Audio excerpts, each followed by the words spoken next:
এদের নাম Stephen's, ইগনিসিয়াস, Gabriel এবং জোসেফ। ইন্দোনেশিয়ার এই 4 জন খ্রিস্টান পুরুষ পেশায় তিমি শিকারী। দীর্ঘদিন ধরে তারা জীবন সংগ্রামে টিকে আছে প্রাকৃতিক দুর্যোগ, খাদ্য সংকট এবং সমুদ্রের ভয়াবহতার মাঝেও। তবে এবার তারা একেবারে ভিন্ন এক যুদ্ধের মুখোমুখি। এটি শুধু তাদের জীবিকার নয়, বরং বেঁচে থাকার জন্য একটি চূড়ান্ত যুদ্ধ। এরাই পৃথিবীতে বেঁচে থাকা শেষ তিমি শিকারী। এসটিআর বাংলায় নতুন হলে সাবস্ক্রাইব করতে ভুলবেন না। ইন্দোনেশিয়ার সুন্দা দ্বীপপুঞ্জে লাম্বাতা দ্বীপের দক্ষিণ উপকূলে ঘুমিয়ে থাকা একটি ছোট্ট গ্রামের নাম হচ্ছে লামালেরা। বাহ্যিকভাবে এটি হয়তো আর 10টা জেলে পাড়া গ্রামের মতোই, কিন্তু এর বুকেই টিকে আছে হাজারো বছরের এক আশ্চর্য ঐতিহ্য। এখানে শত শত বছর ধরে মানুষ তাদের জীবিকা নির্বাহ করে আসছে শুধুমাত্র তিমি শিকার করেই। এই গ্রামে বসবাস প্রায় 2500 মানুষের। লামালেরার জীবন সহজ নয়, এটি সম্পূর্ণভাবে প্রকৃতি নির্ভর। এই গ্রামের মানুষ নিজেদের লাফা বা তিমি শিকারী হিসাবে পরিচয় দেয়। এদের খাবার, জীবনযাত্রা, এমনকি সন্তানের শিক্ষাও নির্ভর করে তিমি শিকারের সাফল্যের উপর।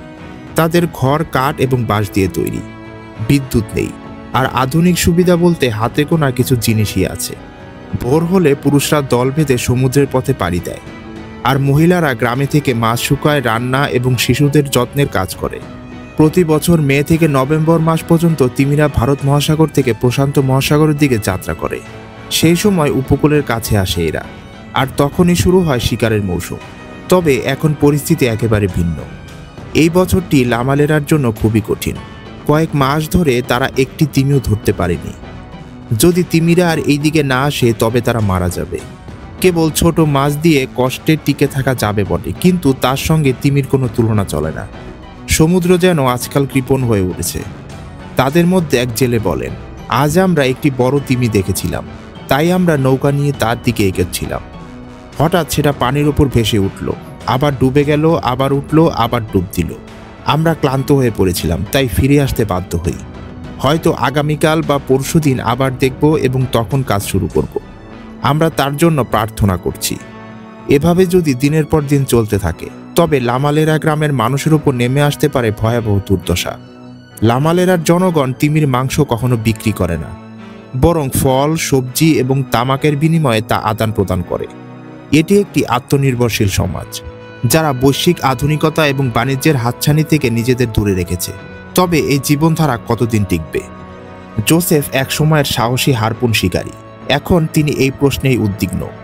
তার স্ত্রী ইবু মারিয়া, তিনি বলেন, আমি স্থানীয় হস্তশিল্প তৈরি করে বিক্রি করি, কিন্তু তা দিয়ে পরিবার চালানো সম্ভব নয়।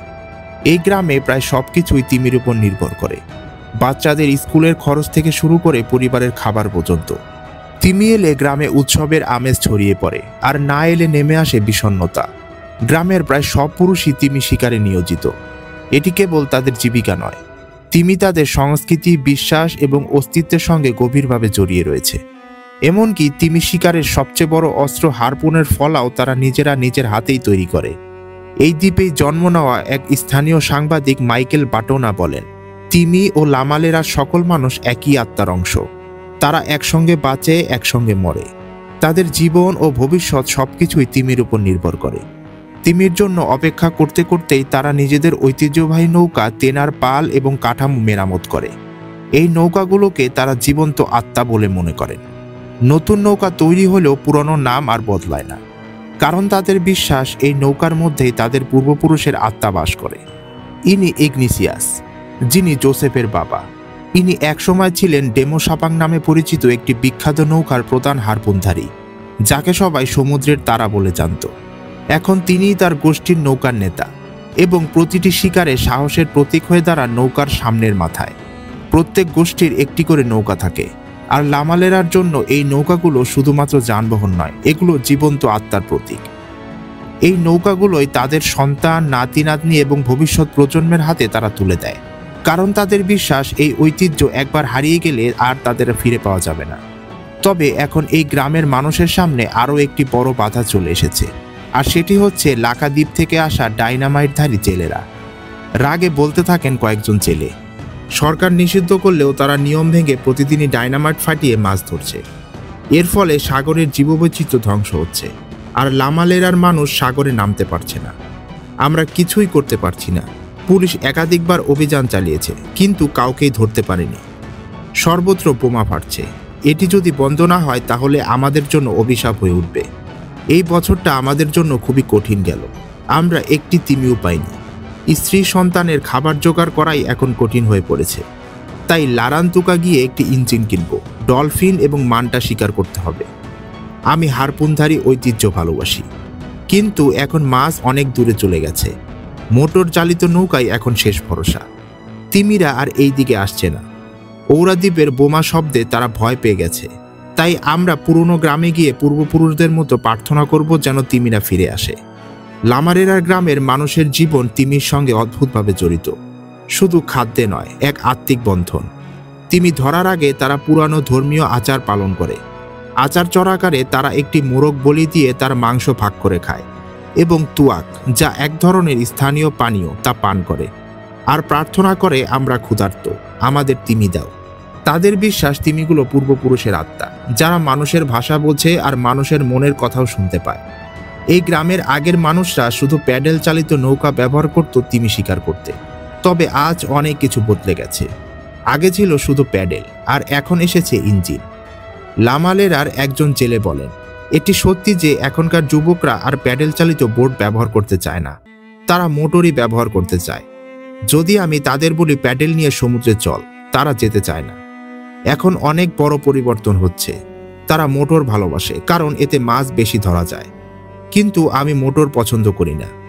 আমার মতে আরো লামালেরার জেলেরা এখনো ঐতিহ্যবাহী তেনা নৌকা এবং বাঁশের প্যাডেল দিয়ে মাছ ধরে। আমি ছোট মাছ ধরার জন্য নৌকা বানাচ্ছি। আমি এটা শিখেছি আমার বাবা মার কাছ থেকে, যখন আমি স্কুল ছেড়ে দিয়েছিলাম।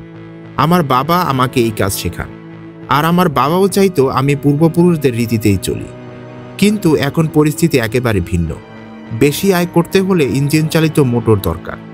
এই গ্রামে এখনো অনেক মানুষ আছে যারা তিমি শিকারকে দেখে একটি ধর্মীয় দায়িত্ব এবং ঐতিহ্য হিসাবে। অনেক মানুষ ইঞ্জিন চালিত মোটর ব্যবহার করলেও বর্তমানে অনেকেই আছে যারা আধুনিক যন্ত্রপাতি ব্যবহার করে না। তারা ব্যবহার করে তেনা নামের একটি কাঠের নৌকা, যা সম্পূর্ণ হাতে তৈরি।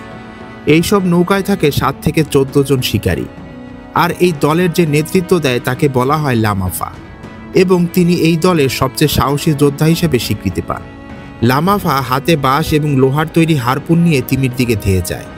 তিমি দেখা মাত্র লামাফা কখনো নৌকা থেকে লাফিয়ে পিঠে উঠে পড়ে এবং প্রাণঘাতী আঘাত করে।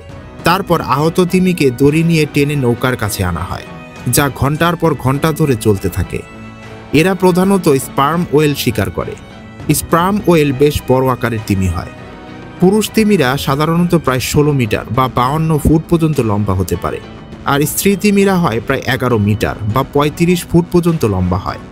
তাদের এই তিমি শিকারে অনেকেরই মৃত্যু হয়েছে, তবে তারা কেউ থেমে থাকেনি।